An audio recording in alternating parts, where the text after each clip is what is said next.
Assalamualaikum warahmatullahi wabarakatuh. Halo saudara, selamat bergabung bersama kami dalam pembahasan isu etika bisnis kali ini. Sebelumnya perkenalkan anggota kelompok kami, saya Ahmad Farhana Hafiz dan Saya Tasya Amalia. Saya Siti Mujriah. Saya Anggi Pertiwi.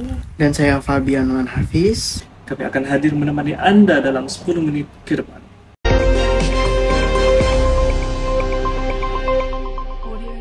Baik saudara, kita ke informasi yang pertama. Setelah viral soal penyeludupan Harley Davidson dalam pesawat baru milik Garuda Indonesia, kini PT Garuda Indonesia mengakui adanya karyawan perusahaan yang membawa masuk secara ilegal sejumlah onderdil motor Harley Davidson dan sepeda Brompton ke dalam pesawat Airbus A330-900 Neo. Lalu bagaimana komentar dari pihak Garuda? Berikut liputannya untuk Anda.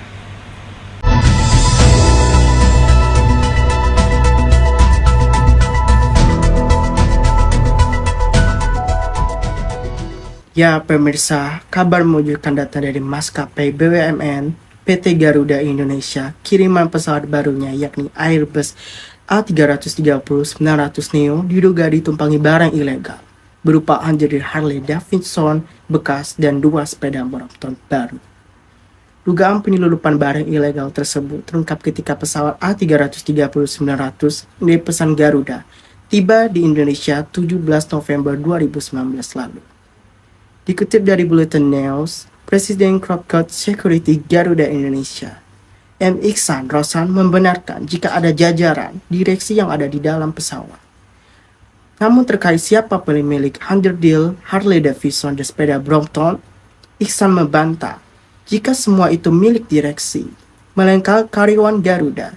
Jika ada indikasi pelanggarannya dilakukan Garuda, maka akan diberikan sanksi aturan berlaku di internal PT Garuda. Baik, kembali ke studio. Baik Bian, lantas bagaimana tanggapan Menteri BUMN terkait kasus penyeludupan yang dilakukan oleh oknum karyawan PT Garuda Indonesia? Ya Hafiz, dikutip detik dari News, Menteri BUMN Erick Thohir mengambil langkah tegas dengan memberhentikan sejumlah direksi yang terlibat.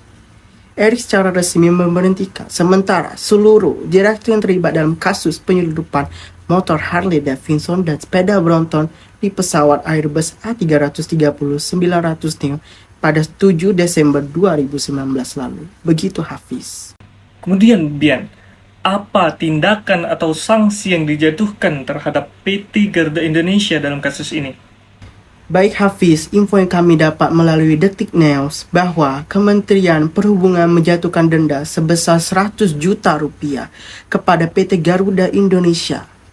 Denda ini diberikan terkait penyeludupan Harley Davidson dan sepeda Brompton yang diangkut menggunakan pesawat Garuda Indonesia dari Prancis pada November 2019 lalu. Begitu Hafiz.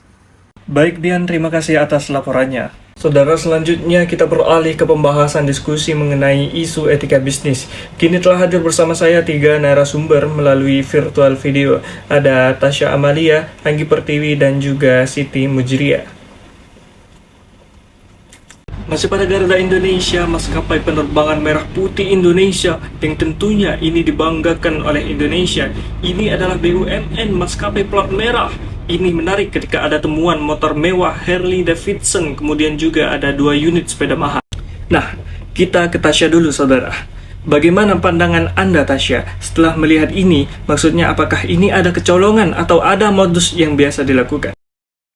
Ya, kalau kita melihat, walaupun mungkin kita belum tahu apa yang sebenarnya terjadi di internal Garuda ini dan berapa besarnya ini tadi disebut kerugiannya sampai miliaran. Tapi saya rasa secara keseluruhan ini memang sebuah kasus yang sekarang mungkin memang sering terjadi. Ada jasa titipan dan lain-lain. Nah, ini gambarannya semacam itu. Kemudian menimbang kebetulan di pesawat baru yang baru dibeli dan dinyatakan di dalamnya ada jajaran direksi. Begitu juga dengan dinyatakan oleh pengamat penerbangan bahwa seharusnya ini tidak terjadi. Apa praktek-praktek semacam ini biasa untuk menghindari bea cukai? Ya, ini mungkin salah satu cara untuk bisa menghindari berbagai macam bea masuk ataupun juga pajak yang lainnya.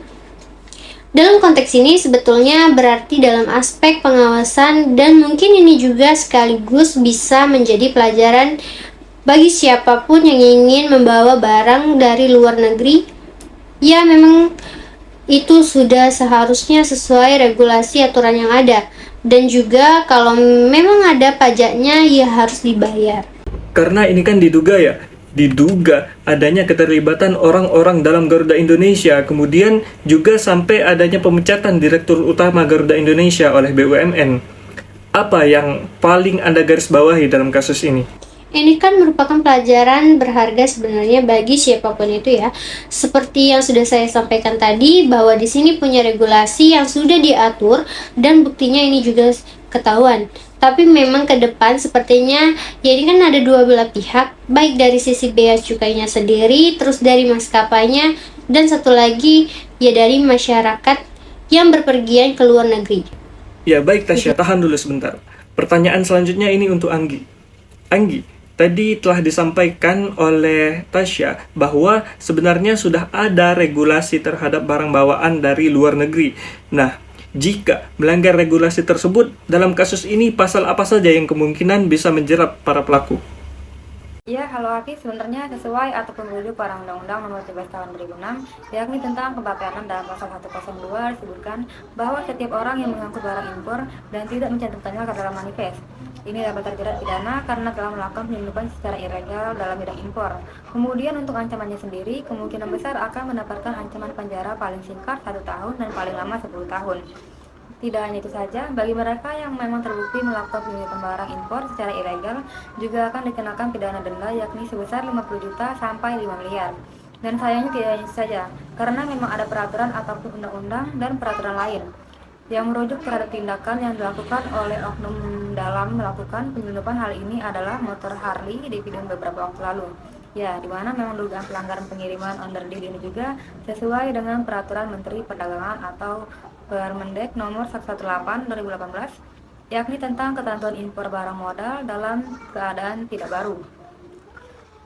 Kemudian berubah dalam Permendek nomor 76 2019 yang menyebut barang dengan kode HS 8711 tidak ada dalam daftar barang modal dalam keadaan baru yang tidak dapat diimpor. Ya, baik Anggi. Ini berarti ada dua tindakan yang dilakukan oleh oknum tersebut. Ya, baik, seperti yang saya bicarakan tadi, bahwa ini artinya ada dua tindakan yang dilakukan oleh oknum tersebut. Di mana yang pertama tidak memasukkan kendaraan tersebut ke dalam manifest penerbangan Garuda Indonesia menuju ke Indonesia.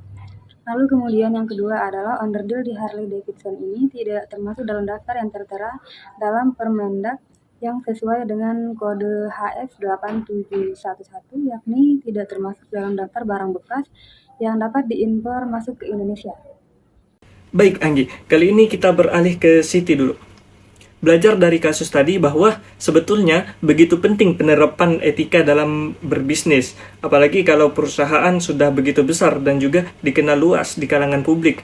Nah Siti, menurut Anda bagaimana penerapan etika itu terhadap karyawan, bahkan mungkin juga untuk para petinggi ya? Ya Hafid, dari sini tentunya untuk menerapkan etika dalam bisnis kita harus paham dulu apa sih etika itu. Nah, etika yang diterapkan oleh sebuah perusahaan bukanlah salah satu penghambat untuk berkompetensi dengan kompetitor ya. Justru penerapan etika dalam perusahaan bisnis adalah sebagai perusahaan yang memiliki perilaku etis dan bermoral. Ya, bagaimana maksud dari perilaku etis itu sendiri? Hafid, kenapa etis dan bermoral? Kalau misalnya perusahaan ini mempunyai aturan yang jelas, kemudian punya etika sopan santun yang baik, atau di sini beretika bisnis yang baik, maka kita sebagai konsumen juga akan merasa nyaman. Nyaman apa? Nyaman ketika berkomunikasi dengan orang yang punya etika yang baik. Ya, baik terima kasih Siti, Saya titipkan Tasya. untuk perbaikan dalam kasus apapun yang terjadi di dalam internal perusahaan. 1. Tunjuk orang baik. 2. Berikan dia target. 3. Berikan reward dan lindungi dia dari revansi. Kemudian marah-marah sedikit. Ya, oke baik. Ada yang mau ditambahkan lagi mungkin? Satu kata, taati undang-undang. Satu lagi, ikuti regulasi yang ada. Oke, terima kasih sekali lagi para narasumber saya kali ini dan juga kepada kru yang bertugas. Kami pamit undur diri. Terima kasih.